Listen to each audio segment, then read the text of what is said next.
마음먹은 순간부터 밤은 길어졌다. 무철은 불 꺼진 집안에서 창문을 반쯤 열어두었다. 도시의 축축한 습기와 오래된 먼지 냄새가 바닥을 훑고 지나가자 그는 한 손으로 커튼을 움켜쥐고 중얼거렸다. 대운 빌딩 내가 머리 털려고 처음 세운 건물이지. 이걸 지키겠다고 별짓을 다 했는데 결국 경매로 내보내는 꼴을 내가 봤어. 그날의 욕설과 박수, 그 뒤 섞인 웅성거림을 아직도 잊지 못하겠네. 벽에 기대에 선 캐비닛 위에는 준공식 사진이 휘어진 채 삐뚤게 놓여 있었고 액자 속 젊은 얼굴들은 아무것도 모르는 표정으로 웃고 있었다. 무철은 사진을 똑바로 세웠다가 다시 눕혔다. 그때 내가 대운만 따로 처리해달라고 했던가. 분명 마음속으론 그랬는데 입 밖으로는 못 꺼냈지. 왜 그랬을까? 아쉬웠으면 이렇게까지 아프진 않았을 거야. 휴대폰 진동이 책상 위에서 웅웅 울렸다. 규태였다. 형님, 주무세요? 내일 일찍 뵐 수 있습니까? 무슨 일인데? 그대운 얘기, 형님 마음 쓰실까봐요. 정리할 게 좀 있어서. 정리? 내가 뭘 정리해? 만나서 말씀드릴게요. 짧게 끊긴 통화 뒤에 남은 것은 더 깊어진 의심이었다. 한편같은 밤, 치킨집 홀은 텅 비어 있었다. 대식은 카운터에 팔꿈치를 괴고 한 잔, 또 한 잔을 털어 넣으면서도 잔을 내려놓는 손길이 매번 흔들렸다. 야, 한무철, 내가 그렇게 친구냐? 반띵 얘기, 내가 기억난다며? 기억난다고 좋을 대로만 끌고 가. 난 동의 안 했다고 몇 번이나 말했잖아. 그는 벽에 걸린 낡은 시계를 올려다봤다. 초침이 껑충껑충 뛰어가듯 움직였다. 그래, 내가 숨긴 건 잘못 맞다. 하지만 그날 너한테 덜 주려던 게 아니라 어떻게 말해야 덜 상처받을까 고민하다가 늦어버린 거야. 대식은 갑자기 몸을 일으켜 문 쪽으로 성큼 걸어갔다가 멈춰섰다. 어둠 속 유리문에 비친 자신의 얼굴이 낯설어 보였다. 친구끼리 덜 받을 수도 있지. 그 말 내가 진짜로 믿었거든. 근데 넌 전부를 내놓으래. 그건 친구 사이의 말이 아니야. 목이 메인 그는 조용히 셔터를 내렸다. 철판이 바닥을 긁는 소리가 가게 안에 길게 울렸다. 오빠, 늦었네. 골목 모퉁이에서 누군가가 속삭였다. 황금옥이었다. 카페 민들레 사장답게 늘 향이 좋았다. 저녁 장사 망쳤지. 얼굴에 다 써있어. 대식은 멋쩍게 웃었다. 언니, 오늘은 그냥 쉬는 날로 할래? 쉬는 날이잖아, 지금. 그런데 쉬는 표정이 아니네. 무철이하고 크게 붙었다며? 소문이 이렇게 빨라. 이 동네 소문은 내 커피보다 빨라. 근데 있잖아, 대운 빌딩. 그거 얘기 꺼내는 사람들 하나같이 표정이 재밌더라. 꼭 뭔가 숨긴 사람처럼. 금옥은 조심스럽게 목소리를 낮췄다. 나도 확실한 건 아닌데 누가 계약서 만지는 걸 봤다는 얘기가 있어. 원본이 아니라 사본을 들고 다니더라나. 대식은 눈을 번쩍 뜨고 돌아섰다. 누가? 금옥은 고개를 저었다. 그것까진 몰라. 다만 장태풍 이름이 자꾸 따라붙더라고. 그 시각 다른 골목, 싸늘한 바람이 담장 위 신문지를 날려보냈다. 규태는 낡은 전파상 앞에 서서 번쩍거리는 노란 불빛을 멍하니 바라보고 있었다. 주머니 속 쪽지가 구겨진 채 만져졌다. 밤에 피는 장미, 꽃마철룸 썰롱. 장미가 건넨 장난스런 명함은 더 이상 농담으로 보이지 않았다. 이게 다 무슨 뜻이냐, 장미야. 대체 넌 누구 편이야? 그가 한숨을 쉬려는데 검은 차 한 대가 매끈하게 다가와 바퀴를 멈췄다. 뒷문이 조용히 열리고 하이힐이 내렸다. 장미였다. 오빠, 걱정하는 표정, 보기 안 좋아. 넌 왜 내 근처를 맴도는 거야? 내가? 오빠가 내 근처를 맴도는 거지. 장미는 가볍게 웃었다. 대운 빌딩 얘기가 다시 돌기 시작했어. 귀가 간지럽지? 장난치지 마. 장태풍하고 어울린다지? 너, 그 녀석이랑 무슨 거래를 했어? 거래라 사람과 거래는 참 가까워. 돈 냄새가 나면 더 가깝고. 장미는 그의 손목을 톡 건드렸다. 오빠, 때가 오면 내가 말할게. 근데 하나만 기억해. 계약서는 종이라서 타기 쉽고 기억은 사람이라서 변하기 쉬워. 남겨진 향수 냄새가 오래도록 돌았다. 규태는 공중으로 손을 뻗었다 내렸다. 붙잡힌 건 아무것도 없었다. 날이 밝자 무철은 아침 식탁에 앉아 미자와 마주했다. 식탁 위 미역국에서 김이 피어올랐지만 따뜻함은 입안으로 들어오지 않았다. 여보, 어제도 한숨만 쉬다 잤죠? 미자는 숟가락을 내려놓았다. 대운 빌딩이 그렇게 커요? 우리 가족보다 커요? 무철은 말문이 막혔다. 그게 그 건물이 아니야. 거기에 붙은 내 이름, 내 젊음, 내 첫 성공, 내가 견딘 모든 것들이야. 미자가 조용히 고개를 끄덕였다. 알아요. 그래서 더 무서워요. 그 모든 게 다시 흔들릴까봐. 당신이 흔들릴까봐. 잠깐의 침묵 뒤 미자는 겨우 웃음을 지었다. 근데 사람은요, 여보? 지킬 게 많을수록 잃지 않으려는 마음이 커져서 때론 소중한 걸 먼저 놓치더라고요. 당신이 먼저 놓치고 있는 게 뭔지 오늘 하루만 생각해줘요. 무철은 그 말이 쉬이 삼켜지지 않았다. 그래도 한 모금 국물을 들이켰다. 미역의 부드러움이 목을 타고 내려갈 때 그는 오래전 준공식 날 미자가 건넨 꽃을 떠올렸다. 여보, 그날 내가 뭐라고 했더라? 당신이요? 나 이제 지킬 집이 생겼다고 했죠? 그래, 지킬 집. 그는 중얼거리고 일어섰다. 오늘 정리하러 가야겠어. 카페 민들레에는 오전 손님이 드물었다. 금옥은 라디오 볼륨을 줄이고 커피콩을 볶았다. 서우가 문을 조심스레 열고 들어왔다. 이모, 아빠 요즘 이상해. 서우 왔냐? 얼굴살이 더 빠졌네. 아빠가 밤마다 대운 빌딩 얘기를 해. 그리고 복권 당첨금 얘기만 하면 눈빛이 달라져. 금옥은 머그잔에 뜨거움을 채워 밀어줬다. 사람은 자기 이름을 지켜주는 것 앞에서 가장 단단해진다. 대신 그게 맞다고 믿으면 너무 단단해져서 부러지기도 해. 내 아빠가 부러지지 않게 내가 옆에서 균형을 좀 잡아줘. 어떻게 해요? 사람은 기억을 믿는다. 근데 기억은 흘러. 내가 잡아줘야 할 건 기억이 아니라 마음이야. 아빠가 왜 그걸 지키려는지 그 마음. 서우는 묵묵히 고개를 끄덕였다. 잠시 뒤 석진이 들어와 둘 사이에 앉았다. 서우야, 오늘 내가 같이 가줄게. 무슨 일이 있어도 내 편. 금옥이 빙긋 웃었다. 젊은 사람들 든든하네. 근데 혹시 오늘 낮에 한번 요란할 테니 마음 단단히 먹어. 왜요, 이모? 금옥은 종이에 짧게 썼다. 계약서 위조. 서우의 눈이 커졌다. 그게 정말이에요? 소문은 소문이야. 그래서 오늘이 진짜가 드러나는 날일 수도 있지. 점심 무렵 1등 부동산 사무실. 문고리에 매단 종이 방향제 냄새가 찌릿하게 코를 찔렀다. 규태는 서랍을 하나씩 꺼내어 한 장 한 장 서류를 넘겼다. 종이들이 스치는 소리가 방 안의 유일한 음악이었다. 여기 있을 리가 없는데 그가 혼잣말을 할 때 문이 탁 열렸다. 무철이었다. 내가 정리할 게 뭐냐? 규태는 웃는 얼굴을 급히 얹었다. 형님, 오셨어요. 그 예전 서류 정리하다가요. 대운 빌딩 원계약서 어디 있지? 규태의 손끝이 잠깐 굳었다 풀렸다. 그건 그때 경매 넘어갈 때 같이 이관됐죠. 남아있지 않을 겁니다. 그래? 그런데 누가 사본을 들고 다닌다더라. 규태는 고개를 갸웃했다. 누구 말입니까? 장태풍. 무철의 낮고 단단한 음성이 바닥을 따라 퍼졌다. 그 인간이랑 내 이름이 같이 들리더군. 형님, 제가 그런 인간하고 엮일 이유가 없죠. 없나? 잠깐의 침묵. 그때 북도 쪽에서 발소리가 들렸다. 장미였다. 문틈으로 들어오는 햇빛을 등에 업은 그녀가 익숙한 미소를 흘렸다. 안녕하세요, 두 분. 여기 공기 참 진지하네요. 규태가 벌떡 일어났다. 여긴 왜? 잠깐 볼 일이 있어서요. 근데 장태풍 이름이 오갔던 것 같은데 제 귀가 밝아서. 장미는 슬쩍 웃으며 손가방을 열었다. 그 안에는 고급 펜과 작은 USB가 보였다. 이런 거 어쩐지 사무실이 좋아하실 것 같아서요. 무철의 눈이 가늘게 떴다. 그 USB 뭐지? 기념품. 장미는 스스럼 없이 USB를 책상 위에 내려놓았다.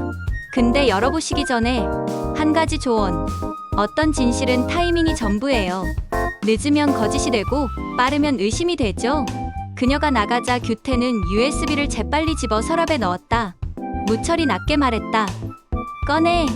형님, 그건 꺼내라고? 규태는 마지못해 USB를 꺼냈다. 사무실 한쪽 모니터가 켜지고 USB 폴더가 떴다. 폴더명은 짧았다. DOB, 더블 클릭, 영상 1개. 재생. 렌즈가 흔들리는 화면 속에서 누군가가 두꺼운 봉투를 건네받는 모습이 잡혔다. 손목의 점, 시계, 습관적으로 봉투를 2번 톡톡 두드리는 버릇까지. 규태의 목이 마르고 혀끝이 붙었다. 무철이 스크린에 바짝 다가섰다. 정지. 화면이 멈추자 봉투를 건네받는 이가 누구인지 명확해졌다. 장태풍. 그리고 반대편. 얼굴은 나오지 않았지만 손가락의 매무새가 범상치 않았다. 영화처럼 느릿하게 장면이 흘렀다가 정지되었다가를 반복했다. 대식의 전화가 그때 걸려왔다. 무철아, 큰일 났다. 계약서 얘기가 시청 쪽으로도 들어갔다. 누가 신고했는지 감사가 뜰 수 있다더라. 누가 신고해? 그건 아직 알겠다. 잠깐만 기다려. 무철은 전화를 끊고 화면에서 눈을 떼지 않았다. 규태야, 내가 왜 이렇게 떨지? 형님, 저 제가 알던 게 아니어서 아닌데 내가 안다고 몸이 말한다. 갑자기 밖이 소란스러워졌다. 누군가 문을 두드리며 외쳤다. 열어보세요. 경찰입니다. 문이 열리고 형사 둘이 신분증을 내밀었다. 첨단범죄 수사팀입니다.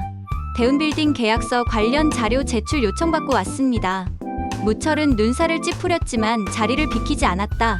지금 막 새로운 증거가 들어왔습니다. 열람을 허락하죠? 영상은 다시 재생됐다. 형사는 화면을 보며 묻듯이 중얼거렸다.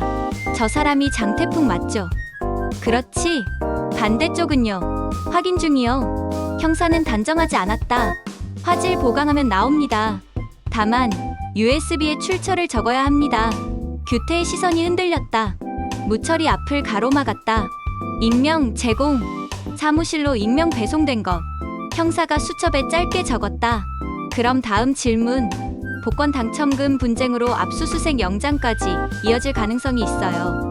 그 과정에서 계약서 위조 정황이 얽히면 사건이 커집니다. 각자 진술서 준비하세요. 형사가 나가자 공기가 납처럼 무거워졌다.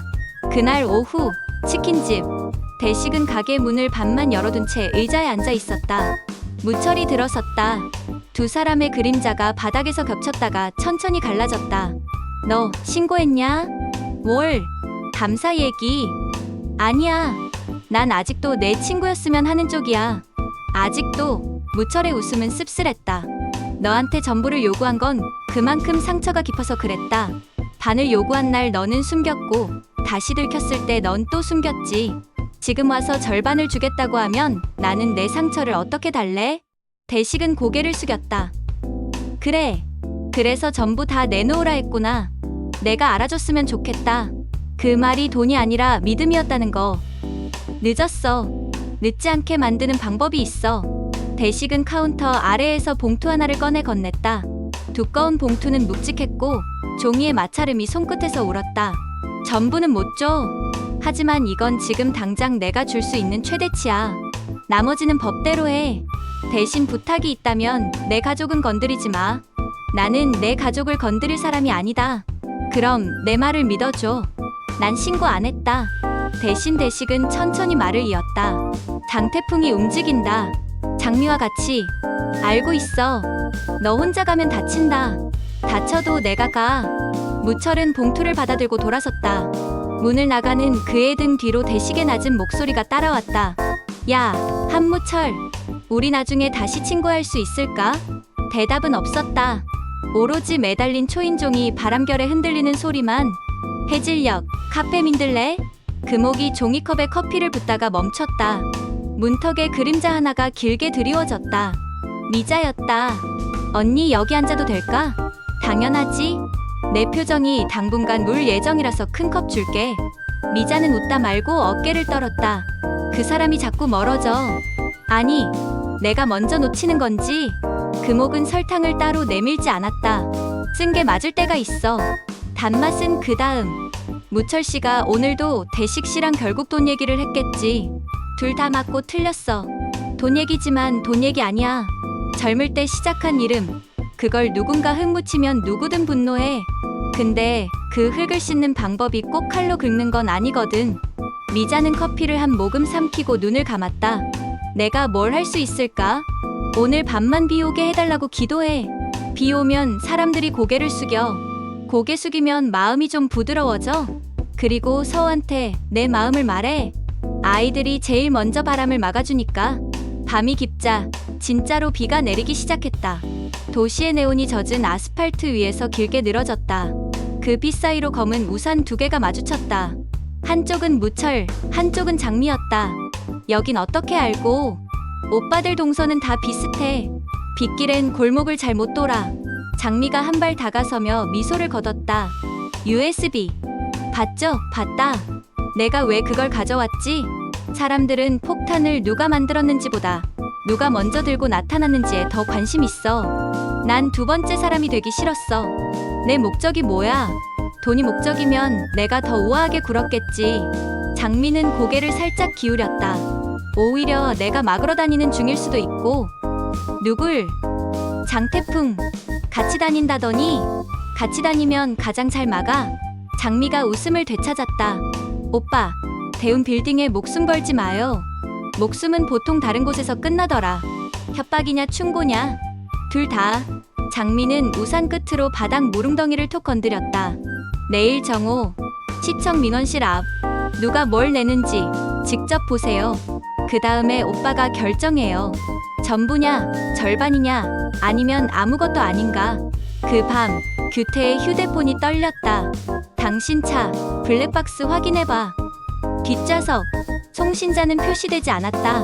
그는 부랴부랴 지하주차장으로 내려가 차문을 열었다. 뒷좌석 틈에 작은 메모리 카드가 끼워져 있었다. 사무실로 올라와 재생하자 낮에 보던 것과는 다른 각도의 영상이 떴다. 골목 모서리, 봉투가 오가고 장태풍이 주변을 살피고 멀찍이 서서 전화로 누군가와 통화하는 실루엣. 통화 상대의 반쯤 드러난 얼굴선, 고개 젖히는 버릇, 말끝을 올려 의문형으로 끝내는 습관.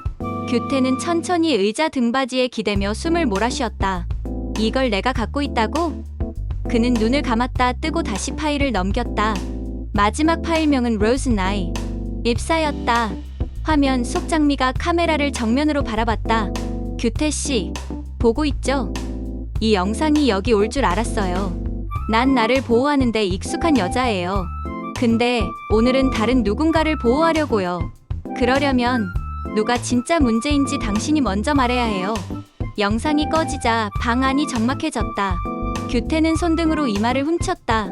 누가 진짜 문제지? 이튿날 정오, 시청 민원실 앞. 우산들이 꽃처럼 펼쳐졌다. 사람들이 웅성거리는 가운데 한 남자가 봉투를 들고 나왔다. 플래시가 터지고 카메라가 올라갔다. 장태풍 씨, 맞습니까? 멈칫한 사내가 고개를 들었다. 태풍이었다. 그는 입꼬리를 일그러뜨리며 봉투를 접어들었다. 내가 왜 여기 왔겠어? 끝내러 왔지. 무슨 끝? 증거 제출? 나 혼자만 나쁜 놈 되는 거 지겨워서. 그 순간 다른 쪽에서 또 다른 봉투가 나왔다. 이번엔 장미였다. 사람들의 시선이 두 봉투 사이를 오갔다. 장미는 아주 부드럽게 웃었다. 전 시작하러 왔어요. 두 봉투가 동시에 접수창구로 들어갔다. 유리 너머 직원의 표정이 단단히 굳었다. 복도 벤치에 앉은 무철은 그 장면을 끝까지 지켜봤다. 목에 힘을 다 뺀 채 등받이에 기대어 천장을 올려다봤다. 전부냐, 절반이냐, 아무것도 아니냐. 그의 귓가에서 오래된 말이 울렸다. 한무철 씨, 대운만은 따로 부탁해요. 그건 실제로 입 밖에 나간 적이 있었던가? 아니면 마음속에서만 떠돌던 잔향이었을까? 그의 주먹이 천천히 폈다 쥐어졌다. 옆자리에서 서우가 속삭였다. 아빠, 왔냐? 나 오늘은 묻지 않을게. 대신 옆에 있을게. 석진이 그 옆에 고개를 끄덕였다. 어른들의 싸움엔 청년의 참견이 도움이 안 될 때가 있어요. 대신 지지할게요. 무철은 눈을 감았다. 그래, 옆에 있어줘라. 오늘은 그게 제일 필요하다. 그날 저녁, 1등 부동산. 형사가 서류 봉투를 들고 들어왔다. 임시 결과가 나왔습니다. USB와 블랙박스 영상, 그리고 민원 접수 자료를 비교했거든요. 모두의 시선이 한 곳으로 모였다. 결론부터 말하면 위조 사본의 유통은 장태풍 쪽에서 주도한 정황이 뚜렷합니다. 다만 형사는 말을 멈췄다. 다만 내부 협조 없이는 불가능합니다. 문서 포맷, 스캔 시각, 도장 각도 내부에서만 알 수 있는 패턴이 확인됐어요. 방 안의 시간이 순간 멈춘 듯 조용해졌다. 형사는 이름을 부르지 않았다. 대신 종이를 탁자에 내려놓고 나갔다. 문이 닫히자 규태가 의자에서 일어섰다. 시선이 그에게 쏠렸지만 그는 곧장 다른 쪽을 바라봤다. 난 아닌데. 무철이 그를 빤히 보다가 고개를 저었다. 내가 아니라면 내 옆에 누군가겠지. 누군데요? 문턱에서 목소리가 들어왔다. 대식이었다. 내가 데려왔어. 그의 뒤로 박예원이 들어섰다. 석진의 친구이자 동업자. 스마트폰을 잡은 손목이 단단했다. 서류의 흐름을 추적했어.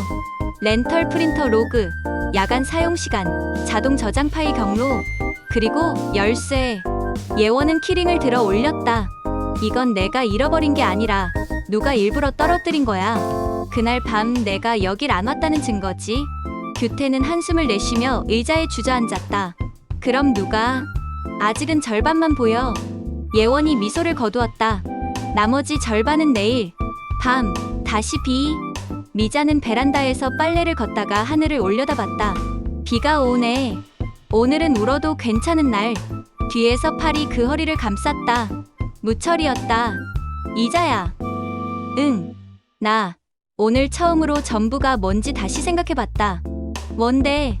내가 지켜야 하는 전부가 나 혼자라는 착각. 미자는 그 팔을 살짝 밀치지 않고 그대로 서 있었다.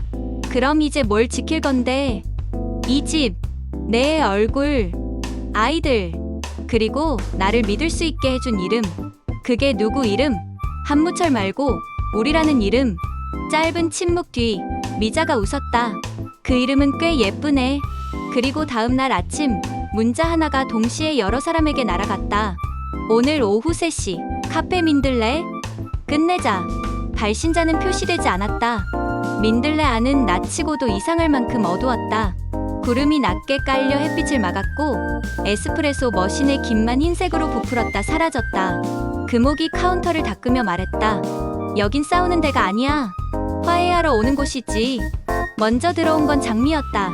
이어 대식, 규태, 무철, 석진과 서우, 그리고 예원. 모두가 자리에 앉자 금옥이 마지막으로 불을 하나 더 켰다. 조명이 동그랗게 테이블을 비췄다. 장미가 먼저 입을 열었다. 오늘은 내가 먼저 이야기할게요. 난 증거를 모았고 때로는 만들었다. 누군가를 지키기 위해서. 오해하지 말아요. 그 누군가는 나일 때도 있고 여러분일 때도 있어. 대식이 이를 악물었다. 말장난 그만해. 그럼 직선으로 말할게. 장미가 손가방에서 작은 녹음기를 꺼냈다. 버튼이 눌리고 쉰 숨소리와 낮은 목소리가 스피커를 탔다. 대우만 따로 처리해달라 했어야지. 그땐 말 못했지. 그럼 지금이라도 숨이 섞였다. 목소리는 장태풍의 것이었고 다른 하나는 끝내 명확히 드러나지 않았다. 장미가 끊었다. 여기서 중요한 건 누가 말했느냐가 아니야. 지금이라도라는 말이 나왔다는 거지. 지금이라도, 바로 지금. 그녀가 예원을 바라보았다. 예원이 태블릿을 돌렸다. 화면에는 프린터 로고와 출입 기록, 그리고 전날 민원 접수와 동시에 올려진 익명의 온라인 제보가 나란히 떠 있었다. 이건 절반. 예원이 말했다. 나머지 절반은. 그녀가 고개를 들어 대식과 무철을 차례로 보았다. 두 분의 선택. 공기가 무겁게 가라앉았다. 커피 향도, 빗소리도, 사람들의 호흡도 하나의 덩어리처럼 방 안에 떠 있었다. 무철이 천천히 자리에서 일어났다. 난 전부를 달라 했다. 그의 목소리는 낮았지만 분명했다. 그 말이 돈이었다면 오늘도 난 전부를 요구했을 거다. 근데 오늘 그 전부가 다른 말이 될 수 있다는 걸 알았다. 전부란 우리가 다시 사람으로 남는 것. 그는 대식을 보았다. 그러니까 넌 절반을 내놔라. 대식이 헛웃음을 터뜨렸다. 절반, 절반의 돈, 절반의 고집, 절반의 자존심. 무철은 숨을 고르고 말을 이었다. 절반은 내가 내려놓는다. 방 안에 서 있던 말들이 의자에 앉는 소리가 났다. 대식은 눈을 질끈 감았다 뜨고 봉투를 꺼내 테이블 가운데에 올려놨다. 그럼 이건 내 절반. 그는 말끝을 삼켰다. 나머지 절반은 앞으로 시간 들여서 채울게. 금옥이 조용히 박수를 한 번 쳤다. 이 집은 싸우는 데가 아니라고 했지. 오늘 그 말을 지켰네. 장미가 고개를 기울이며 웃었다. 이렇게 끝나면 재미없는데. 예원이 단호히 말했다. 끝난 게 아니야. 장태풍이 남았지. 문이 열리고 모두의 시선이 한 곳으로 향했다. 빗물에 젖은 신발이 문턱을 넘었다. 장태풍이었다. 그는 웃지도 화내지도 않은 얼굴로 안으로 들어섰다. 재밌는 모임이네. 그가 앉기도 전에 형사들이 뒤따라 들어와 양팔을 붙잡았다. 장태풍 씨, 문서 위조 및 공갈 혐의로 체포합니다. 태풍은 짧게 어깨를 으쓱였다. 나 혼자 할 수 있는 게임이 아니었어. 근데 다들 나만 보네. 그는 돌아서며 장미를 보았다. 넌 늘 타이밍이 좋아. 장미는 눈을 가늘게 뜨고 답했다. 난 늘 내 타이밍을 만들지. 수갑이 찰칵 채워지고 비소리 사이로 발걸음이 사라졌다. 남은 사람들은 아무 말도 하지 못했다. 금옥이 커피를 한 잔 더 내렸다. 한 모금에 쓴맛이 올라오고 둘째 모금의 향이 퍼졌다. 그날 밤 비는 그치지 않았다. 무철은 베란다 창문에 이마를 댔다. 떼며 천천히 숨을 쉬었다. 전화가 울렸다. 대식이었다. 야, 왜? 고맙다. 뭐가? 절반이라는 말. 잠깐의 침묵이 갔다. 우리 언젠가 다시 친구할 수 있을까? 그 말은 내가 좀 더 천천히 대답해도 되겠냐? 그래. 끊긴 전화 너머로 빗소리가 여전히 들리는 듯했다. 무철은 천천히 거실로 걸어가 미자 옆에 앉았다. 그녀가 기대왔다. 오늘은 내가 먼저 놓치던 걸 주었어. 뭐? 우리? 미자가 조용히 웃었다. 그럼 내일은 뭘 주울래? 대운. 또 그 건물? 아니, 그 건물에 붙은 흙? 털어낼게. 우리 손으로. 오늘 영상은 여기까지입니다. 구독과 좋아요는 영상을 제작하는데 큰 힘이 됩니다. 그럼 저는 다음 영상으로 찾아뵙겠습니다.